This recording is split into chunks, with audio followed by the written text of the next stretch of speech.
And now, here's your host, Christian apologist, Bob Siegel. And this is Bob Siegel. So, you'd like to believe in God, but you've been told that those who embrace the Bible have committed intellectual suicide. No one with half a brain or even an ounce of a brain could possibly believe in Adam and Eve, Noah's Ark, the parting of the Red Sea, Jonah. I mean, give me a break.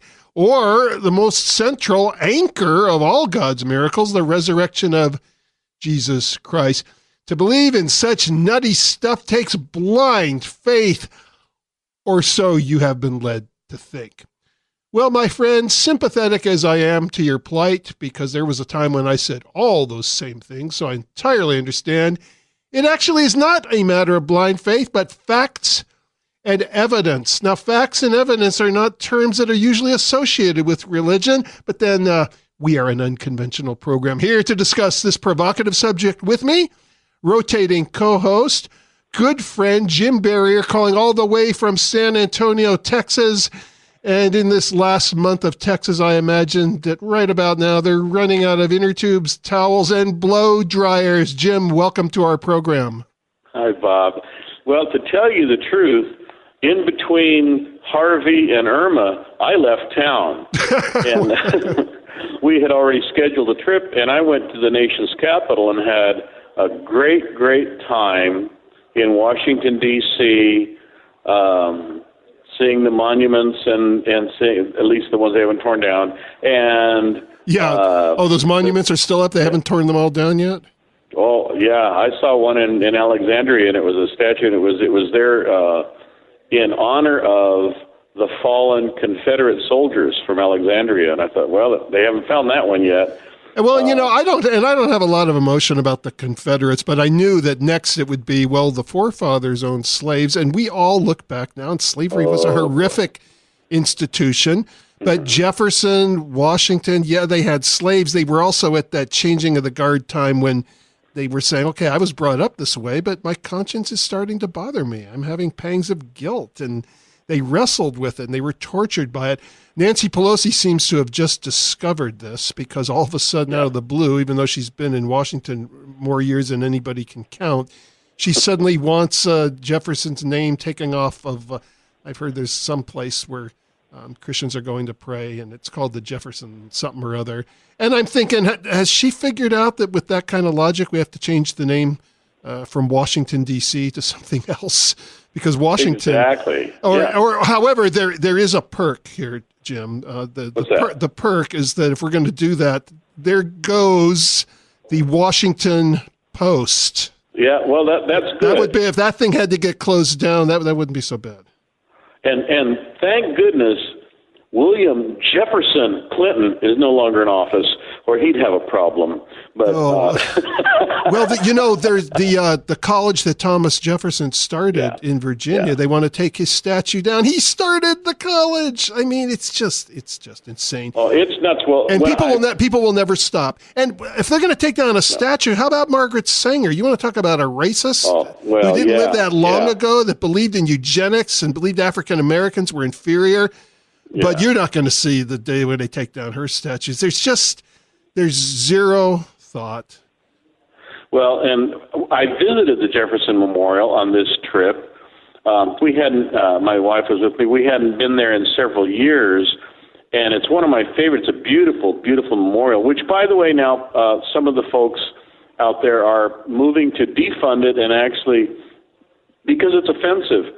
And Al Sharpton wanted that at least defunded. He sounded like he'd be happy it was taken down. It was another place of prayer that Nancy Pelosi was talking about. But these are new revelations to them. And I took a picture of it and put it on Facebook, and I said, so tell me again why after 43 years this is suddenly offensive. And I also took a couple of pictures of some of the quotes inside the Jefferson Memorial of Thomas Jefferson.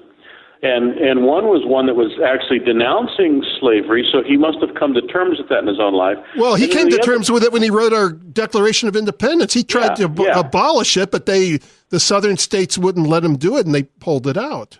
Yeah. And then I put another one on there that starts off with a line about the Almighty and all of this language about the God of the Bible. And, of course, now I know he was a deist, or at least that's what they say, but I've heard people say that Jefferson was an atheist and that he and Ben Franklin were unbelievers and all this kind of stuff. They haven't read their history. That is utter nonsense. They believed in God. They even believed in Jesus. They probably wouldn't pass a litmus test of what you and I would call an evangelical Christian.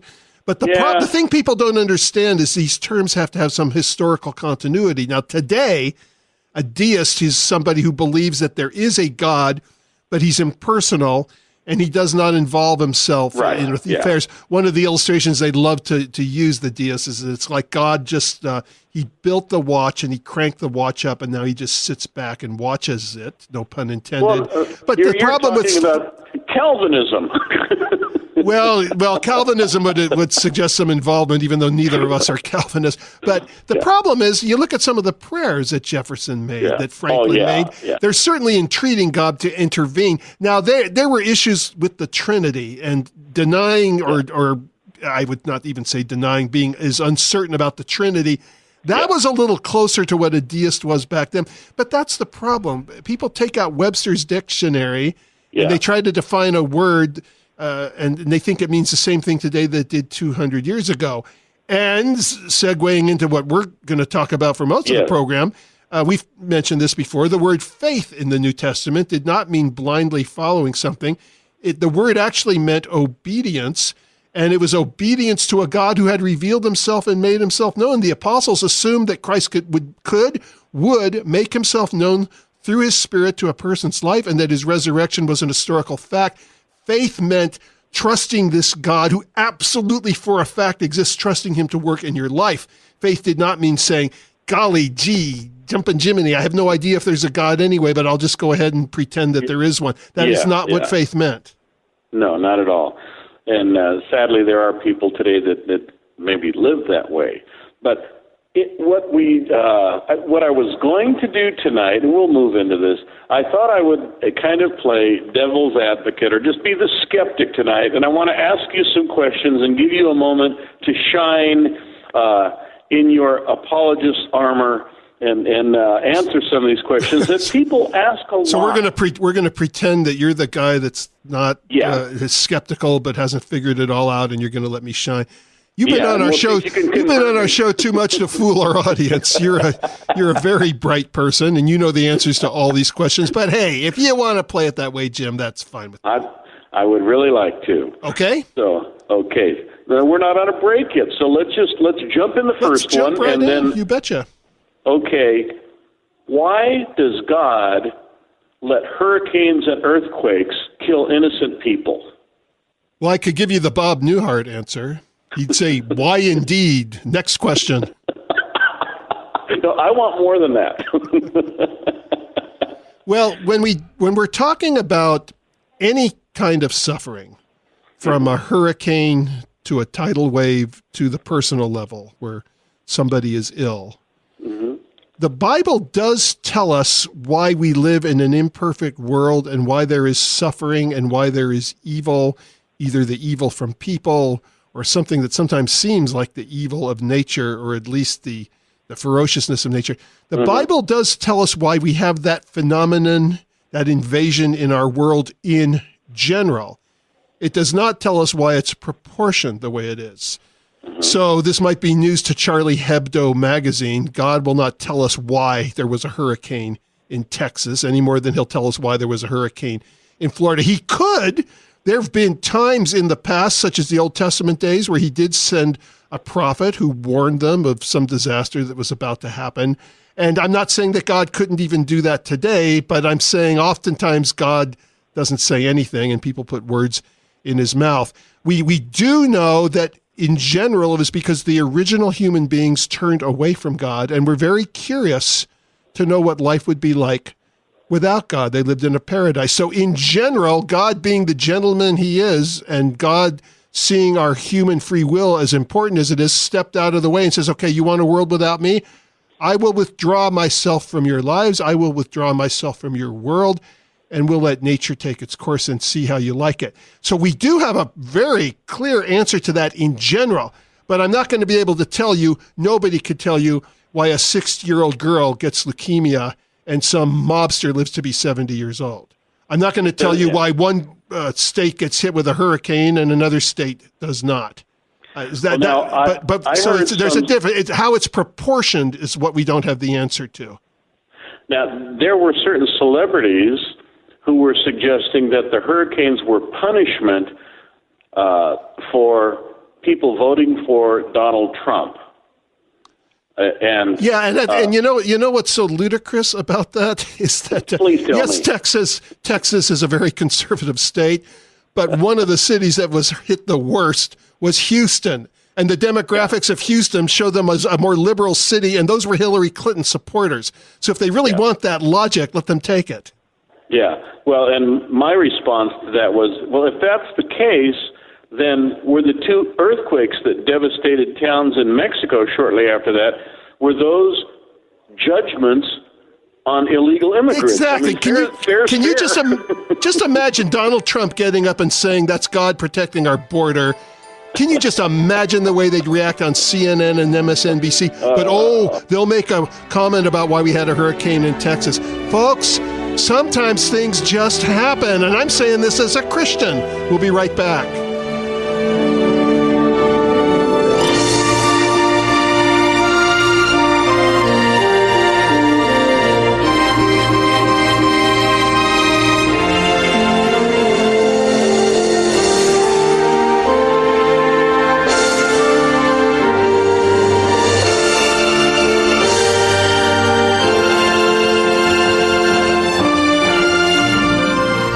Welcome back to 1170 The Answer. I'm your host, Bob Siegel.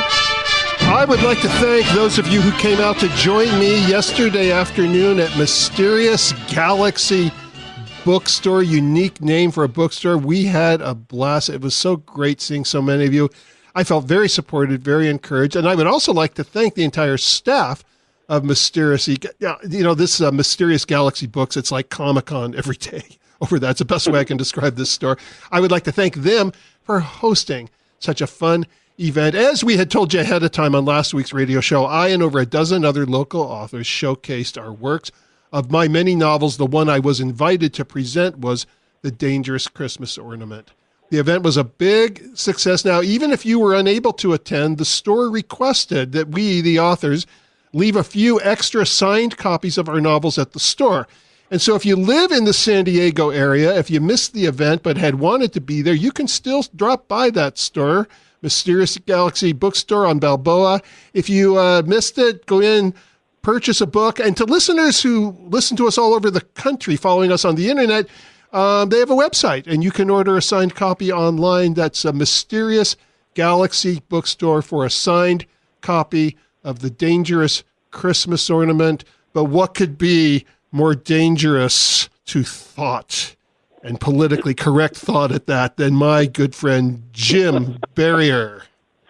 Well, if passage into the great beyond and eternal life rests on political correctness, I'm in trouble. Well, political correctness contradicts itself. It does. It does. It's just whatever's convenient. It's like the old saying, the snakes are starting to eat each other. I remember when a number of years ago they were doing studies and they were saying we can predetermine now whether your child might be born a male or a female, and there are people that are choosing to abort them if they're female. Well, how do the feminists defend that? Well, we defend women. Well, does that include baby women? Oh, but we got to stand by a woman's right to choose. And then they were saying I'm not saying I necessarily bought into the science. They could determine perhaps ahead of time a gay gene. Oh my gosh. And so the gay community was going nuts saying this would be genocide if they did that. And then they had to stop and go, but even though it would be genocide, we still stand by a woman's right to choose. I mean, it's just the contradictions are just glaring. maybe we can genetically engineer whether people will vote Republican or Democrat. Oh, the politicians try to engineer that all the time by rezoning districts. Yeah. I hear they're doing that in Texas, speaking of your humble... stuff in ballot boxes and stuff. Well, let us move on. Now, I was in Washington, D.C. a week ago, and we visited so many great places, and we also visited the Museum of Natural History. And so I concluded after that tour that evolution is a proven fact. Oh, of course. They just assumed it throughout everything, and they just assumed that. So isn't that true? Isn't evolution a fact? Well, I can tell you two scientists who, although they accepted the theory of evolution, did not use that to conclude that God did not exist. Now, they're obscure scientists, Jim. Perhaps you and a few people in our audience have heard of them. One was a guy named Charles Darwin, who wrote the book Origins of Species. Charles Darwin not only believed in God, he had gone to divinity school before he went out on the SS Beagle. And at the end of his life, he referred to evolution as unformed ideas that people were making a religion out of them, was reading the book of Hebrews on his bed, on his deathbed, according to an eyewitness. People, of course, try to dispute that, but I've looked into it. From all that I've researched, and I've researched it extensively, the story seems to check out. Now, Albert Einstein would have accepted Darwin, but Einstein had a quote, and it went something to this effect: anybody who studies this universe with any humility comes to the conclusion that a manifest spirit is at work, one to whom we should all be humble. I was paraphrasing that a little bit because I don't have it in front of me, but that's about pretty much 90% the quote. I meet atheists all the time who'll try to deny that Darwin said that, and then you can show it to them, and they'll say, well, you're taking that out of context, and you can show them the context, and they'll say, well, that's not what he meant. It's pretty unnerving. Now, as for evolution being a fact, it depends on what kind of evolution we're talking about. In science, nothing is proven unless it's observable and repeatable. Microevolution is observable and repeatable. Microevolution is a fact. But not macro. Macroevolution, we can't observe because it talks about changes that came in species over billions of years and the amount of missing links that we should have. We virtually have none, and the few that they put forth get contested even by evolutionists who believe the theory, want to believe the theory. But here's what happens. Microevolution, what we're meaning, of course, is that within a species, there's something in the DNA that will cause it to adjust and adopt, which, you know, when you look at our DNA, which is like a program, almost like a computer program, read out ahead of time what we're going to be like. How do you have information without sentience? We have this information that determines what we're going to be like. So it's not even if you accept these theories of evolution, it's not an argument against God at all, which is a leap that people take. But yes, we do observe that birds will adopt and adjust into different kinds of birds, and reptiles and the cat family, the feline family. We observe that within the species. We do not observe one species morphing into another.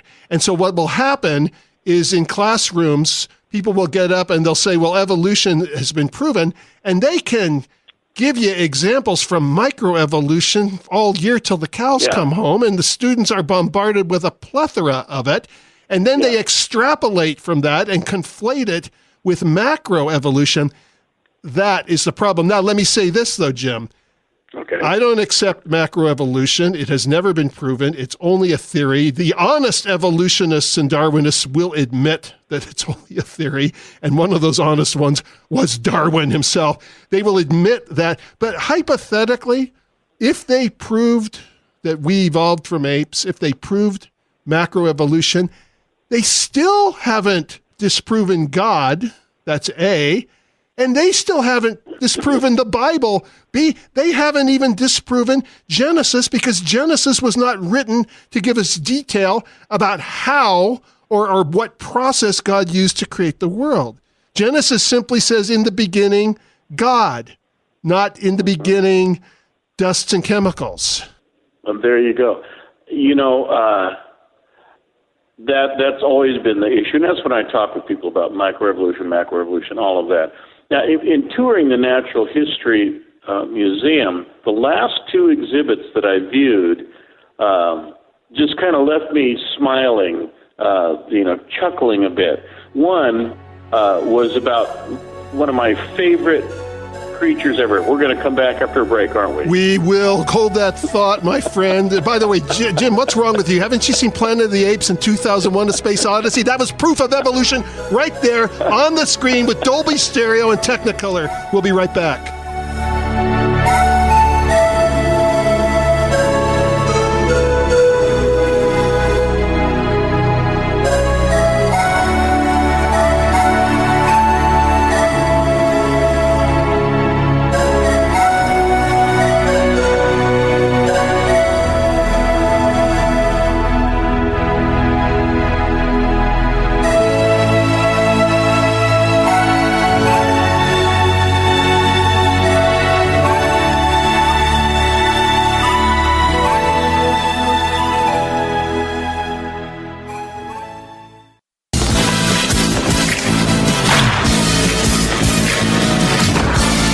Welcome back to 1170. I'm your host, Bob Siegel, co-hosting with me today my good friend, Jim Berrier. Okay. Back to the Smithsonian. The last two things that I saw there, one is one of my favorite animal species, is the coelacanth. You're familiar with the walking fish. Oh, yes. And which was thought to be extinct for 60 million years and fossilized and such. Yeah, I can see how somebody would see that as a hybrid of something, yeah. Yeah, well, because it had little fins on the bottom. They said, this is obviously a transitional form. Those are little feet that the fish walked on the floor and eventually walked up on the shore. And then, lo and behold, they found some off the coast of Madagascar. They weren't supposed to do that. Well, and that fouls up the whole operation here. National Geographic did a whole cover story on it, and it was so funny for me to read this, and the author went down to explore this thing, and he got a team, they took them down there, and they filmed these fish, and they're fascinating fish. They stand on their head, they do all kinds of crazy things, but and the final thing is the article closed, he said, but alas, the fish never walked. Apparently, they're just fins for swimming. Well, now it's interesting, though, because if we wanted to move over to the species of amphibian, I could, on a first glance, see how somebody could look at this tadpole. And I used to do that. As a kid, I'd keep a tadpole as a pet, knowing that eventually I was going to see it grow arms and legs, and it becomes a frog. And I could see how somebody might look at that and go, well, that's evolution right in front of our eyes. Well, but the thing is, the DNA in that tadpole when it's born has already determined that it's going to become a frog. And we keep repeating that, and that would be true of every tadpole that was developing over. That is not the same as the theory that says we were once all a single-celled amoeba, and then in time we started morphing, and then next thing you know, we were coming out. And the frogs never become birds. Well, and they keep changing it. They keep moving the goalposts. First they were saying we came from apes, and then they changed it to, well, it was ape-like creatures. Yeah. So again, but we have to be careful as Christians. If we just quickly say evolution isn't true, I think we're better at making that distinction between microevolution and macroevolution. Yeah. And again, though, if you're listening out there, folks, and even if you believe in macroevolution, if that's your hill to die for, it shouldn't be. If you're selling yourself short of finding the kind of relationship that you can have with God through his incarnation, Jesus Christ, and the thing that's tripping you up is Genesis. Genesis simply was not written with that much information. And he's not telling us how God brought us here. Hypothetically, he could have used a process like that, but having said that, that process has not been proven anyway. It's only a theory. Yeah. And then the final exhibit that I saw was about hydrothermal vents at the ocean floor that they have discovered with deep sea diving apparatus, and they were able to take pictures of things they'd never seen before, and they found species creatures that they'd never seen before. And the last line of that exhibit said, and it has caused us to rethink our theories of the origins of the species. And I thought, well, they can rethink it,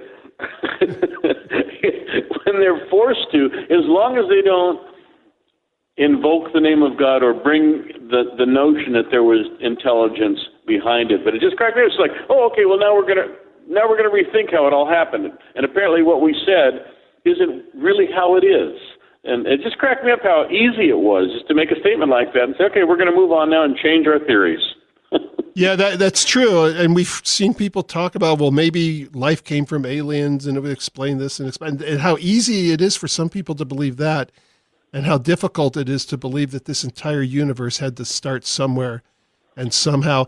And we have sentience. We think, we feel. How do you get the personal from the impersonal? Exactly. Personality had to have always existed. And so it's almost like an equation. There must be an eternal personality. And then the person will say, well, wait, if we had to come from somewhere, then so did God. That would be a valid observation within the boundaries of time and space.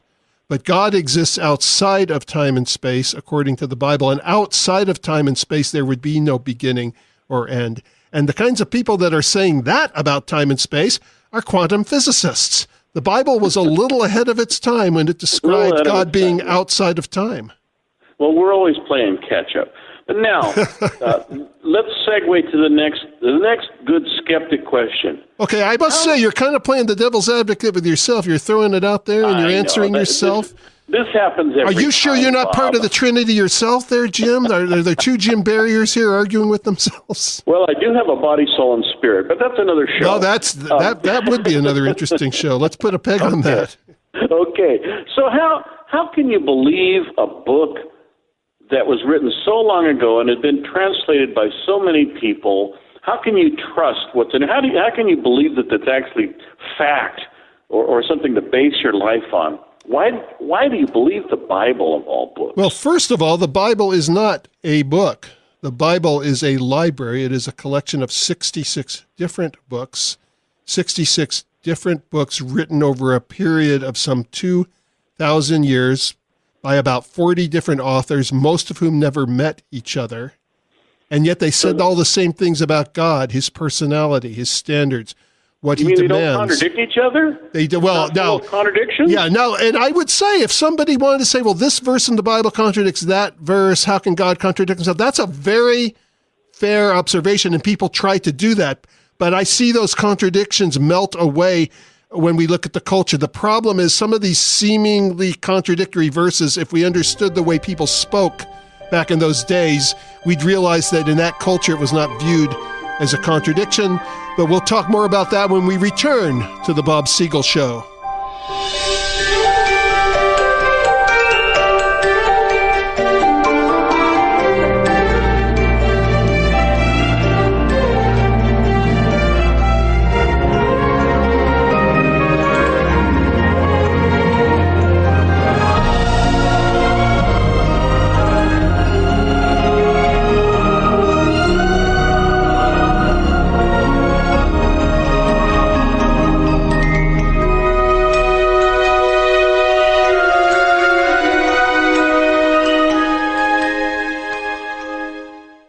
Looking for a church that will not only challenge you, but help you to feel like a part of a family? Why not try Skyline Church, located in Rancho San Diego near 94 in Hamishaw? I can testify firsthand to Skyline because I myself am a member. When you visit, tell them Bob Siegel sent you and ask about that free week-long trip to Bermuda for first-time visitors. They'll look at you like they don't know what you're talking about, and you will not, in fact, get any free trip to Bermuda, but you'll still be glad for a chance to experience Skyline Church. You don't want to go to Bermuda anyway. Too hot. And people who approach that area have been known to disappear, but they don't disappear at Skyline. Those who visit usually can't wait to come back. Skyline Church, Sunday morning services at 8:30 a.m. and 10:30 a.m. Jim Berrier, welcome back to our program. Okay. Well, we're doing show tunes all night tonight, aren't we? I know you know the oldies rock more. We're a lot of Broadway and movie soundtracks today. We've done The Lord of the Rings. That was from Camelot, which you just heard. Certainly, we've had The Lion, the Witch, and the Wardrobe. Things like that. I love them all. I love all I do. I do. I love science fiction. I love musicals. They're two very different genres, and I love both of them. Okay, so we are covering science, fiction, and all the rest. We're doing science, we're doing fiction, and we're doing science fiction. And we're doing people who think the Bible is science fiction, but they're wrong. So you're saying it's actually 66 books written by some 30. Yeah, it's not one book. When someone says, "Why are you letting one book rule your life?" That's actually a very fair question, but it's not one book. It's not one book at all. It's many books.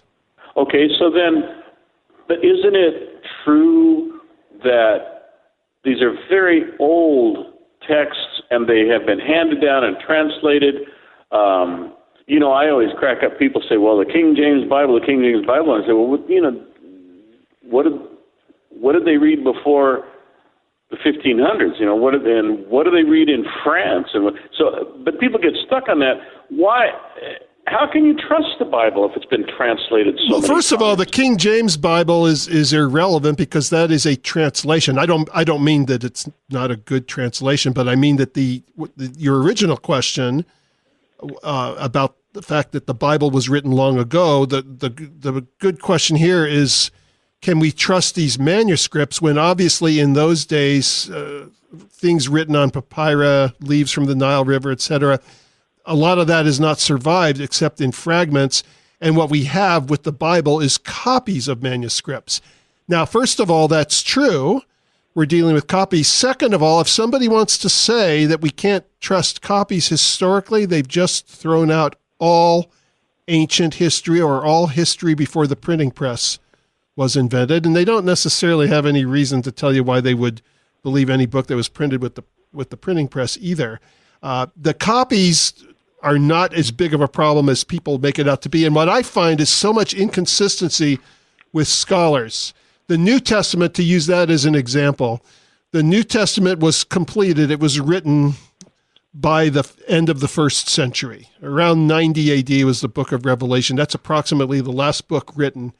Now, the earliest copies that we have of the New Testament text would date to about 200 to 300 years from when it was written for our complete copies. Mm-hmm. And we do have some papyrus fragments that go within 30 to 50 years. Now, compare that to Aristotle, the philosopher. I have never heard anybody say that Aristotle didn't live, didn't exist, didn't write. From the time that Aristotle lived and wrote to the earliest copy of an Aristotle manuscript, we have a gap of 1,500 years.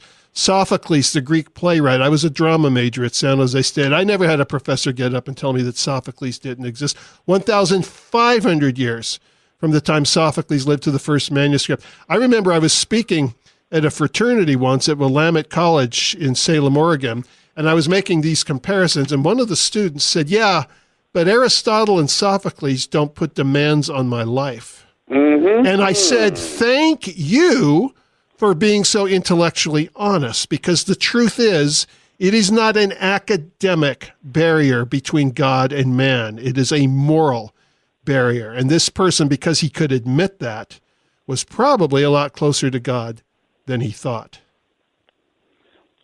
Well, and that's one of the things that I often discuss with people, whether it's the evolution theory or the scriptures.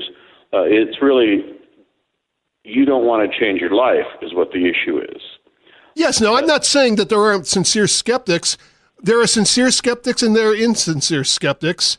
And with all the years I've been out on the college campuses across the country as a Christian apologist, I've gotten to know them, and they'll ask the same questions, and they're very good questions. I think it's fair, very fair. If you're listening out there and you're hearing me and Jim or anybody say Jesus Christ wants you to give your life to him, and there's going to be eternal consequences if you don't, you have a right to say, well, then, okay, I don't want to be separated from God for all of eternity for not following him. But on the other hand, I don't want to follow something that isn't true.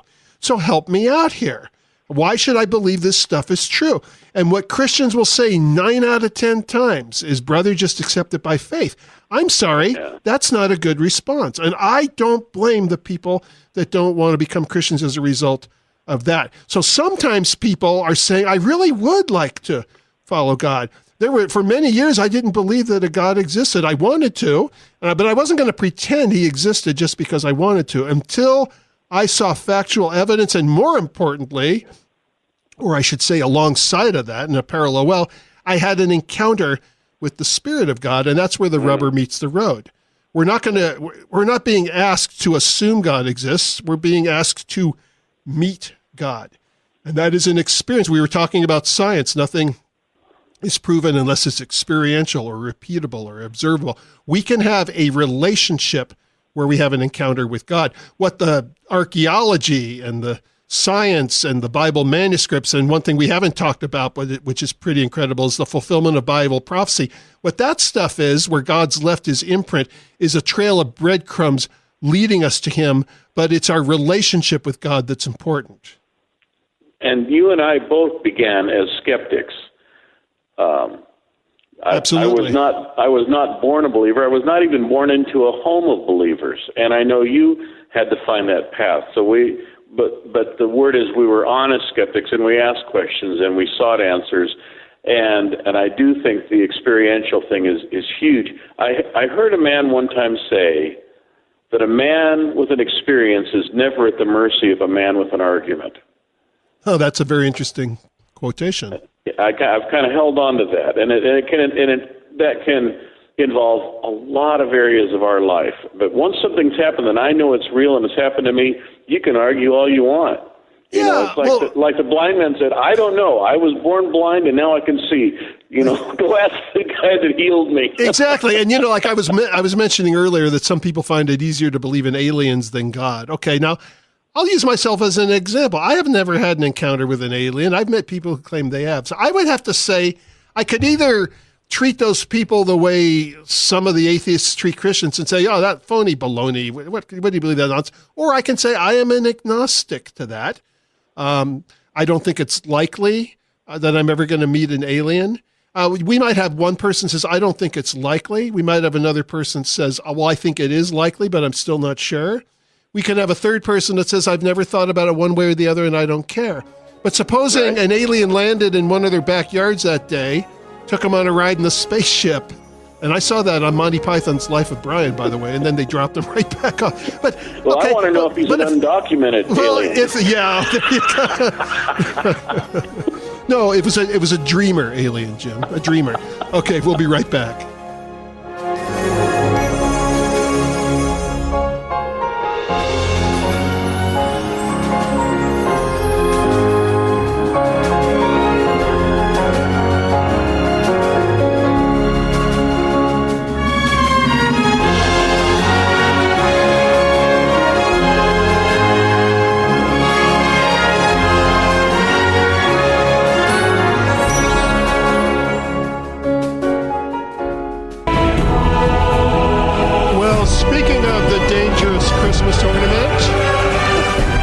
In addition to many online bookstores, those of you who live in the San Diego area can also find the Dangerous Christmas Ornament at real, honest-to-goodness, hard copy bookstores with shelves and cash registers. These stores include Mysterious Galaxy Bookstore on Balboa Avenue, and Skyline has a really cool bookstore and cafe, part of Skyline Church, Campos Road off of 94 and Hamisha, but none of that has anything to do with Jim Berrier, and that's my less than good segue back to Jim Berrier. Real books with hardcover Go figure. Pages? You know, and it's funny because when I see that a book is sold on Kindle, I'm not as excited as when somebody gets a hard copy. So I'm stepping in to the 21st century, but boy, I love going into bookstores. I'm glad Barnes & Noble is still in business, but if they hadn't come out with Nook, I don't think they would be either. Well, I have bought some electronic books. In fact, one of yours I did, but I still kind of like to feel it in my hand. I like to turn the page. I'm a dinosaur. So now I want to... is that going to be a segue into us talking about dinosaurs? Because people bring that up at the Bible. Another show. But I do want to throw you a curve. That's a shame because I was going to give you proof that dinosaurs lived at the same time as man, and that was the 10-some seasons we had of the Flintstones with Fred and Dino. Of course, The evidence is right there. It was on ABC for years. Yeah, documented. ABC of all networks. No, here's the curve. We talked about the scriptures and the manuscripts and all that. So what about the Gospel of Mary and the Gospel of Thomas, the Gospel of Judas and the Gospel of Philip? What about those Gospels? Well, it is true that the apostles, Mary wasn't an apostle. We're talking, the Gospel of Mary is about Mary Magdalene, not the Virgin Mary. If the early church, when they were deciding which books went into the Bible, thought for a moment that the real Philip and the real Mary had written those books, they would have put them in a heartbeat. But they were not that dumb. There was another religion called Gnosticism with a very different belief, and it mixed itself with Christianity.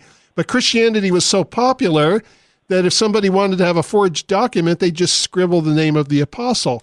Now, if they ever find out that the real Philip the apostle really wrote something and it can be authenticated and tested and dated, I wouldn't have a problem saying, well, that he was as authoritative as Paul and Peter. But these Gnostic Gospels are not it. Now Judas, of course, Judas had betrayed Jesus. And look, it's not that Jesus wouldn't have forgiven him if he for betraying him. After all, he forgave Peter for denying him. But we're told that Judas never turned his life back to Christ, and his life ended very tragically, and he committed suicide. And so even if Judas, well, he had time to write a book. Well, what I'm saying is, even if Judas had written a book, the early church would not have considered it to have apostolic authority because he had forfeited his role as an apostle. Having said that, the Gospel of Judas wasn't written by Judas either.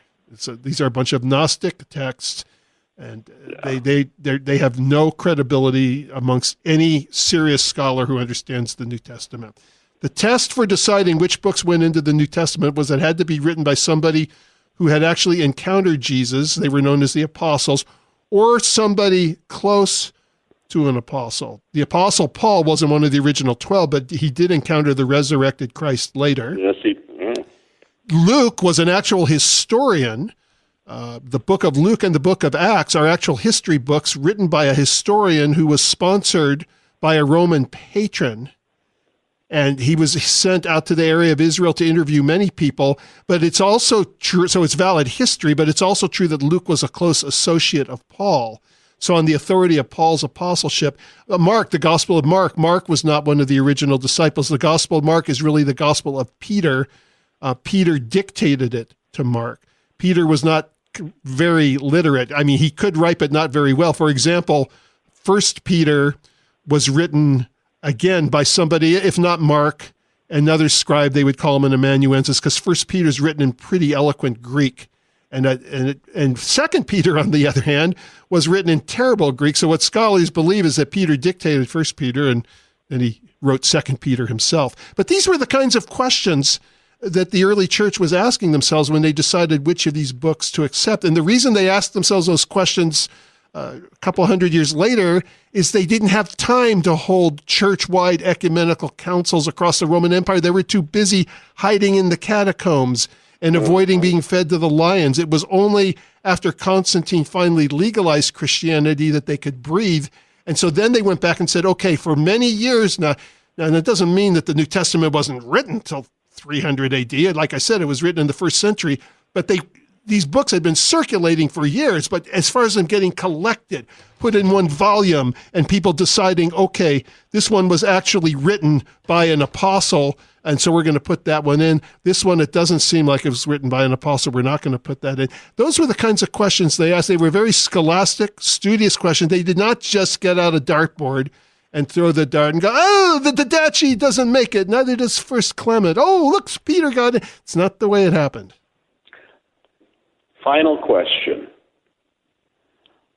How do you know that Jesus Christ even existed? If the texts that we have were people who were followers of him, they would naturally, talk about him. But outside of the Gospels, how do we know that there's even a historical figure? Isn't he just a myth? Okay. Isn't he just someone they came up with? Well, when we're talking about how do we know, there's a difference between evidence and proof. Proof we must experience for ourselves to be convinced. But since that's convincing me, and I can't convince you of what I have experienced, then I would show you evidence. I have had an encounter with Jesus Christ, so Jesus Christ has proven himself to me. I don't expect anybody to automatically buy that. So what I'll show them is evidence that Jesus existed. There were people, there were historians of the day who were not Christians who corroborated that Jesus existed. The Roman historian Tacitus, the Jewish historian Josephus not only corroborated that Jesus existed, but that he did miracles and that he rose from the dead. Josephus had been given some kind of compelling testimony that Jesus had risen from the dead. And back in those days, Josephus wasn't a Christian, but he was a Jew, and Jews believed that people could resurrect from the dead. So Josephus wouldn't have necessarily automatically become a Christian, but he did believe that Jesus was somebody that was sent from God, that he did miracles. He records that he was executed under Pontius Pilate. The Talmud, which comes to us from the Jewish scribes, says some very derogatory things about Jesus, says he was executed on the charge of heresy and sorcery. Now, the heresy is understandable because the guy was claiming to be God. Mm-hmm. And if a Jew's going to claim to be God, that's heresy, unless he happens to be telling the truth. But they didn't believe he was telling the truth. But what is interesting is sorcery, because in those days, if you didn't like somebody and you wanted to say something negative about him and you didn't want to follow him, but you could not deny the overwhelming testimony that he did miracles, what did you say? You said, well, yes, he did the supernatural, but it didn't come from God. It came from God's enemy, Satan. So we have a fantastic anti-Christian source with a bias predisposed against Jesus, which nevertheless confirms that Jesus existed and did miracles. Isn't that interesting? I would call that pretty good evidence. You won again, Bob. You've convinced me. Jim, you were such a hard one to convince. You probably became a Christian and were convinced years before I was, but you're my good friend. During the station break, actually. It's so, well, we're in a show break. The show's over. Jim, the time always goes by much too fast. I'm looking forward to having you on again really soon. Bye-bye.